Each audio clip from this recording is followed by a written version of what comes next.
लहरियासराय प्रेक्षागृह में उर्दू भाषा वाद विवाद प्रतियोगिता का आयोजन किया गया।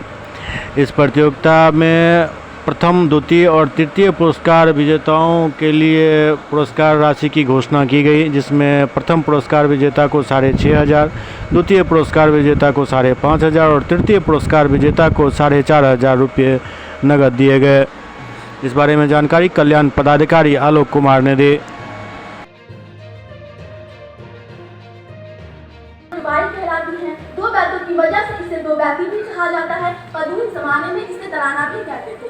शायरी की इस्तिलाह में रुबाई इस मुख्तसर नज़्म को कहते हैं। इसका पहला, दूसरा और चौथा मिसरा हम काफिया कहलाता है और जो मखसूस औज़ान से लिखा। प्रतियोगिता क्या है?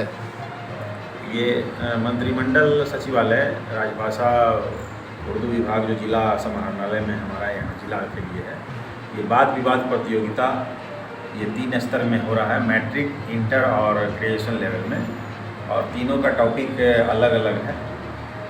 उस आधार पर अभी प्रत्येक प्रतिभागी से उनके टॉपिक के अनुसार उनका चल रहा है प्रतियोगिता।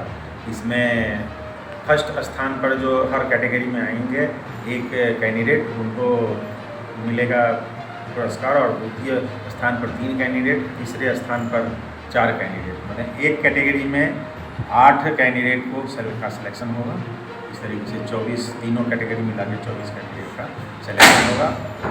हर सिलेक्शन के लिए जो विभाग से निर्धारित है पारितोषिक, प्रशस्ति पत्र, तो हम लोग उनके खाते में वो पारितोषिक राशि का ट्रांसफ़र करेंगे। कितना राशि दिया जाएगा? वो 6,500 है प्रथम के लिए, उसके बाद 5500 है। इसी तरीके से अलग अलग कैटेगरी के लिए सब है ग्रेजुअली। जी, आपका परिचय सर?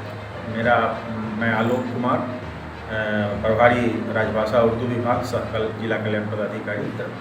कितने इसमें प्रतिभागी? इसमें 115 प्रतियोगी पार्टिसिपेंट्स एप्लीकेशन दिए थे, लेकिन उसके रेस्पेक्ट में हर कैटेगरी में कुछ कम कैंडिडेट उपस्थित हो सकते हैं। एक दिवसीय कार्यक्रम है 10 बजे से 5 बजे।